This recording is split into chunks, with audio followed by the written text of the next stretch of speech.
May tanong sa akin, dapat po ba na ganito sabihin ng kolektor? First time ko kasing mag-try ng OLA at nagkataon po na di ako makabayad.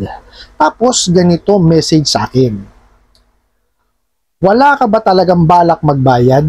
Huwag mo kong pilitin gumamit ng dahas. Sinasabi ko sa'yo, mali ka ng kinakalaban.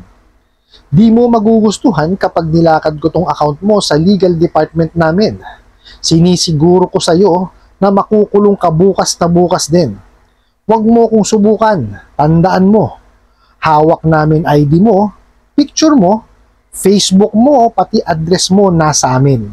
Pwede namin pakiusapan ng barangay na nasasakupan mo na sila maningil sa utang mo. Utangera ka. Bayaran mo to hanggang alas 9. Nakakapanggigil ka. Huwag mo kong subukan. Wala akong pake kahit matanggal ako sa trabaho. Basta masingil ka lang. Utangera ka. Alright, napakagandang katanungan po nito, pero bago ho natin sasagutin, imbitahan ko ho muna sana kayo na pakisuportahan po sana aking mga social media accounts sa YouTube, Facebook, and TikTok. Nakita nyo? Gigil na gigil ho. No? Yung maniningil sa inyo. Hindi ko alam, apektado siya eh. No? Biruin nyo ha. Ito yung mga pinagsasabi niya. Okay? Gagamitan daw ho ng dahas. Okay? Tapos hindi raw magugustuhan yung gagawin. Okay? Tapos lalakarin niya raw po sa legal department at makukulong daw bukas na bukas kayo. No? Tapos nasa kanila nga daw yung pangkaraniwan, yung ID, yung picture, yung Facebook, pati yung address. Okay? Tsaka gigil na gigil, hindi bali daw siya mawala ng trabaho, masingil daw kayo eh. No? Ibang klase ho. No? Dito sa ating video ngayon, aalamin po natin na kaya ba talaga nilang gawin yun? Yung mga pinagsasasabi nila dyan sa kanilang mga mensahe niya. Kaya pakitapos po yung ating video hanggang dulo. Pero bago ho yan, disclaimer po muna. Hindi po ako abogado. Ako po yung maniningil. Lahat po na sinasabi natin sa ating video is based on my experience. At syempre po, sa ating pagsasaliksik at sa pagtatanong na rin po sa ating mga kaibigang abogado. At isa pa po, hindi ko po kinukonsinti ang hindi pagbabayad ng utang. Dahil ang utang po is responsibilidad na dapat po nating bayaran. Ang di po ako pabor is dun sa maling pamamaraan ng papautang at maling pamamaraan ng paniningil. Sagutin po natin yung pinadala niyong katanungan. Okay, so sabi niyo nga po, first time kayong manghiram dito sa mga bugok at abusadong online lending apps. And unfortunately, ganyan pa yung naranasan po ninyo. No? So tinatanong niyo nga, kung ganito ba talagang dapat sinasabi, itong mga bugok na to. Okay, sasagutin mo natin ngayon yan. Ito po yung pinadala sa inyong mensahe. Ang sabi ho, wala ka ba talagang balak magbayad? Doon muna tayo. Okay. Ito ho, masakit kasi sa mga yan. Babalik ta rin yung sitwasyon. No? Tatawagan kayo. Kasi sabi nyo, first time, definitely yan, nakausap nyo. Or, kumbaga, pinadala na kayo ng mensahe. Okay? Kung nakausap nyo po yan at binalagbag kayo, ayan na. Ganyan no, babalik ta rin na. Kasi pag binalagbag kayo, definitely, matutroma kayo. First time nyo nga eh. Diba? Ba't ganito magsalita to? Kaya nga tinatanong nyo, diba? Bakit ganito magsalita tong kolektor na to? Mumurahin kagad ako, diba? Kung ano-ano kagad na sinasabi. Wala pa due date. Diba? So, matutroma ka ngayon kagad. So, yung mga darating ho, no? Na mga tawag, definitely hindi nyo nasasagutin. Kalimitan po hindi pala kalimitan. 100% po, no? Nung mga natatanggap nating mensahe, ganyan. Yung mga succeeding na tawag, hindi na nila tinasagot kasi nga, tinatakot na sila, hinaharas na sila, winawalang yan na sila. So, maski man ho ako, talagang hindi ko nasasagutin yun. Ba't ko papayagan na isang tao na walang yain ako? Di pa ba? Tapos ito sasabihin, wala ka ba talagang balak magbayad? Babalik ta rin na ngayon. Diba? Kung hindi naman nila binalagbag ng ng tawag, nakipag-usap ng maayos yan. Diba? Wala naman sigurong tao ang nangutang na ayaw talaga magbayad. Not unless kung farmer yan. Kung Ola farmer yan, ganyan ang gagawin yan. Kaya tigilan nyo na ho yan, yung pagpa-farm na yan, wala akong idudulot na maayos sa inyo yan. Okay? So yun ho yung nangyayari. Babalagbagin, syempre, isusunod na tawag, hindi na sasagutin. Ngayon, ito sasabihin, wala ka ba talaga magbayad? Tapos ito pa, huwag mo kong pilitin gumamit ng dahas. Sinasabi ko sa'yo, mali ka ng kinalaban. Nakita nyo? Personal na personal ang dating eh. Diba? Hindi ho ganyan ang paniningil kasi ang paniningil dapat yan interactive. No? Kumbaga, pagka nagsalita yung kolektor, pagbibigyan, sumagot yung sinisingil. Hindi po pwedeng one way lang ang communication. Kasi hindi mo naman alam yung nangyayari doon sa buhay ng tao eh. Ito pa masakit dyan. Mali kasi yung pamamaraan nila ng pagpapautang. Hindi nila inaalam, no, kung kaya na ba nung kanilang kliyente na magbayad talaga. Ready na ba yun? Emotionally, tawag ito, financially, kaya na ba nila? Oh, yun ho mahirap sa kanila eh. Basta yan nakita ho yung number ninyo is connected sa e-wallet, nako, papadalang ka na ng ano niyan, ng pera. Hindi man lang kayo i-CCI niyan, i-verify. No, hindi ho. Wala hong ano yan, walang tawag dito, evaluation. Totoo yan. Hindi man lang alamin na kaya na ba talagang ano, magbayad ng kliyente. Baka mamaya binibigyan lang natin ng sakit ng ulo eh. Diba? Kasi yun ho ang tamang pagpapautang eh. Gusto kasi nila within 5 minutes. Doon lang sila tumama. Within 5 minutes. Okay? Kaya lang ang masakit, wala hong ganong klaseng ano eh, pagpapautang eh. Paano mo malalaman ang behavior ng isang tao kung within 5 minutes? Sus Mario Joseph naman. Hindi pa nga tapos sa pag-fill out ng ano eh, nung application do sa apps nyo eh. Pinapadala nyo na ng pera, o di ba? Wala hong ganung pan-technology. Anak ng kamote. Kaya tingnan nyo, gigil na gigil, personal na ang datingan eh. Hindi ho dapat ganyan. Dapat yan, may interaction. Anak ng kamote. Ito pa, di mo magugustuhan kapag nilakad ko tong account mo sa legal department namin.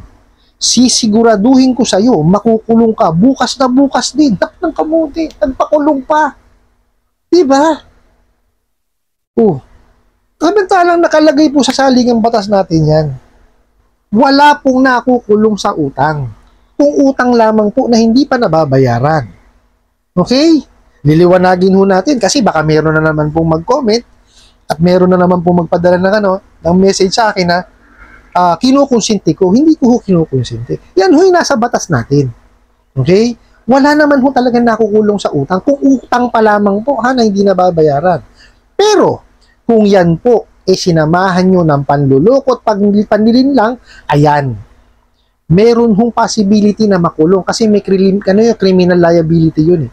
Ibig sabihin po, talagang sinadya mo siyang lokohin, sinadya mo siyang linlangin. Ibig sabihin ho nun, example, nag-provide kayo ng maling information, nag-provide kayo ng maling dokumento para kayo ay makapanghiram. Okay? For example, alam nyo naman na, wala kayong trabaho. Diba? Pero nilagay nyo doon, meron kayong trabaho. Nag-submit kayo ng peking dokumento. Diba? Para ma-prove lang na may trabaho kayo. Yun ho ang masakit doon. Diba? Kasi, sinasadya nyo, no, na magbigay ng false information para kayo ngayon makapanghiram. Diba? Huwag nyo yung gagawin yun. No, kasi ito ho yan. The purpose of providing yung tamang information kasi po para tama din na resulta ang maibigay sa inyo. Kumbaga tamang recommendation at tama pong evaluation. Okay? Kasi pagka ho tama lahat ang ibinigay ninyo, ma-evaluate kayo ng maayos eh. Di po ba?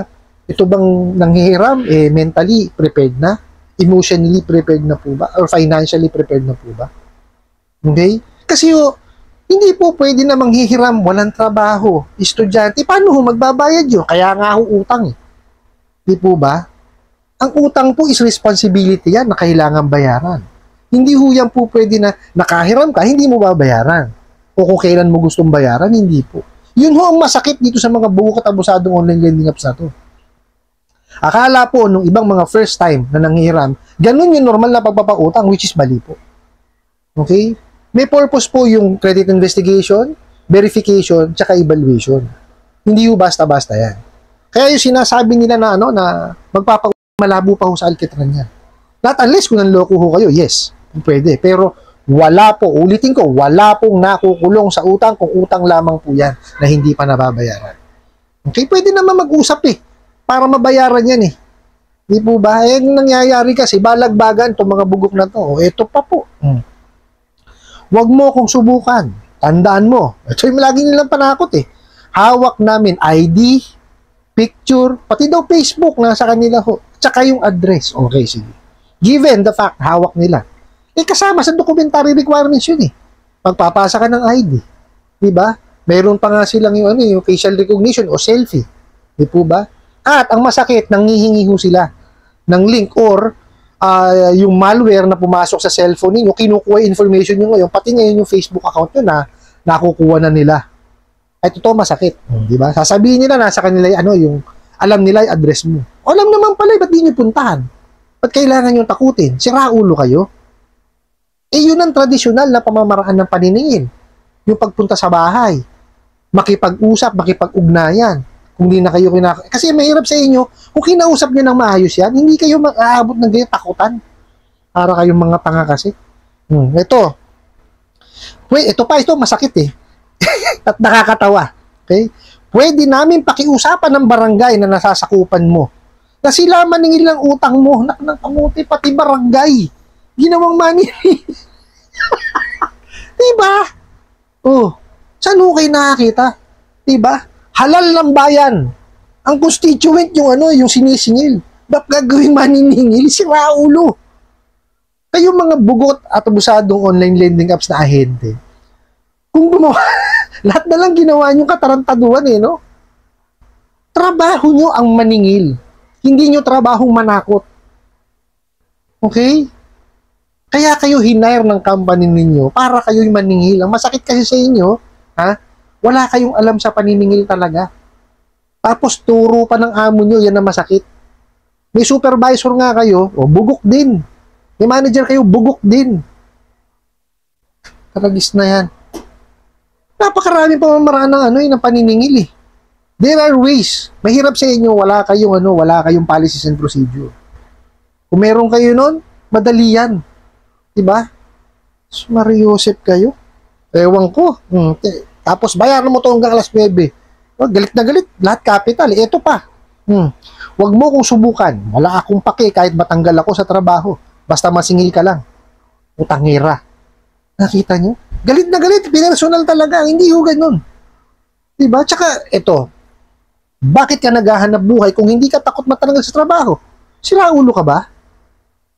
Eto, napagtanong kasi, may mga nagpapadala ho ng message na na yung mga yan daw is commission based. Kaya ganyan yan.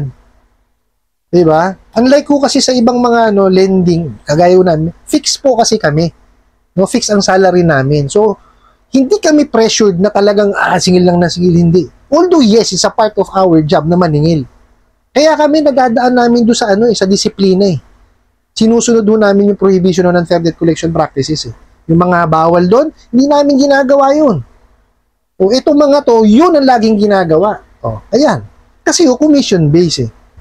Diba? Kasi pag may commission particular, ayan, yan eh, talagang balagbagan na ho yan, hindi na ho, kumaga nawawalan ng standard.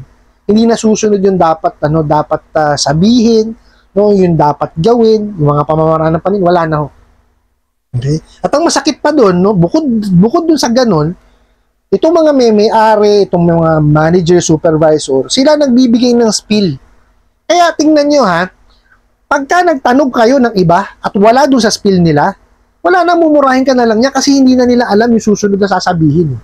Ganyan ho kabugok yung mga yan. Kaya ako, payo ko sa inyo, yung sa nagpadala, total past due na kayo, pag ipunan nyo na lamang po yan, tsaka nyo bayaran. Itabi nyo po yung proof na pinagbayaran ninyo. Okay, yun lamang po ang pwede natin gawin dyan. Kasi utang pa rin yan. Kailangan po nating bayaran. Ano po? I hope nasagot ko po itong katanungan na to at sana po'y makatulong. Maraming salamat po sa inyong walang sawang pag-support at panonood sa aking mga video. Maraming salamat po sa inyong pag-like, pag-share, pag-comment at pagtatanong. And kunin ko na rin po itong opportunity na to na imbitahan po sana kayo na pakisuportahan po sana aking mga social media accounts sa YouTube, Facebook, and TikTok. Hanggang sa muli po. Yun lang.